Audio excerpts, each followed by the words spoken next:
દુર્ગતિમાં પડતા જીવને બચાવે એનું નામ ધર્મ. ધારણ કરે તે ધર્મ. લખો, દુર્ગતિમાં પડતા જીવને બચાવે, પકડી રાખે, અટકાવે, ધારણ કરી રાખે એનું નામ ધર્મ છે.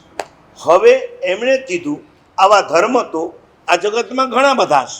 એટલે એમણે બહુ સરસ મજાની વાત મૂકી કે જેમ સોનાની પરીક્ષા હોય છે. કોઈ અહીંયા જ્વેલર્સ કોને? જ્વેલર્સ વાળા કોને? ડાયમંડ વાળા ઘણા હે, જ્વેલર્સ વાળા બોલો. જ્વેલર્સ સોનુને લાવ્યા પછી એ સોનાની પરીક્ષા કરવામાં આવે છે. ખબર છે?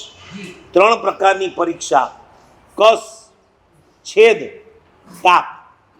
કસ એટલે કસવું, કસોટીના પથ્થર ઉપર એને કસે, એના પરથી અસલી છે કે નકલી છે ખબર પડે. એટલા માત્રથી સંતોષ ન થાય.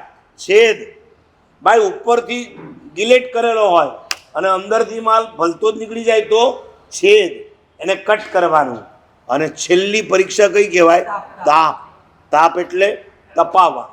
અગ્નિની અંદર, ભઠ્ઠીની અંદર જો અસલ હશે તો બહાર આવશે, એવો ને એવો જ.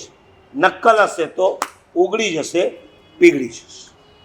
કસ, છેદ અને તાપ એ જેમ સોનાની પરીક્ષા છે, હરિભદ્ર સુરી મહારાજ લખે છે આપણા ધર્મની પરીક્ષા પણ આ 3 રીતે કરવાની: કસ, છેદ, તાપ.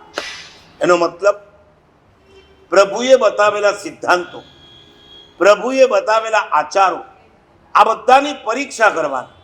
અહીંયા ક્યાંય રાગદ્વેષની વાતો નથી ને, વિષય કષાયોની વાતો નથી ને, વૈમનસ્યની, ક્લેશ અને સંક્લેશની વાતો નથી ને. આ બધાથી જે પર હોય એ વિતરાગનો ધર્મ કહેવાય.